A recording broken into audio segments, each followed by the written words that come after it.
ভাই কি হলো, তুই এমন অর্ধেক সাপ হয়ে যাচ্ছিস কেন? আর বইলো না, গতকাল স্বপ্নে দেখি নাগিনকে বিয়ে করতেছি, আর আজ সকালে এই অবস্থা।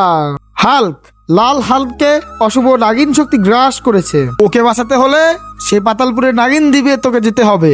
আচ্ছা বাবা, তাহলে আমি কিভাবে যাব সেই পাতালপুরিতে? আমার মায়াবী জাদুর লাঠি দিয়ে তুই সেখানে পৌঁছাবি। তুই যে ওই যে পাতালপুরের নাগিন দ্বীপ কিভাবে যে পাবো? এখান থেকেই পাতালপুরের নাগিন দ্বীপ শুরু, আমি আর যেতে পারবো না। হাল্ক, কইরে প্রিয়াঙ্কা নাগিন, তোর সাথে দেখা করার জন্য আসছি। তুই আমার ভাইকে গ্রাস করেছিস, তোকে নিয়ে যে আমি আমার ভাইকে সুস্থ করব।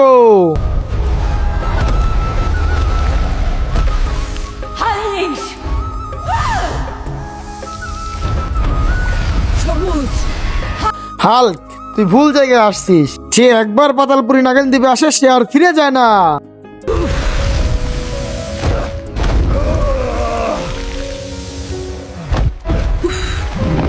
বিষ তো সাধারণ না। এই বিষ এই বিষ 14 আমার থামাতে পার।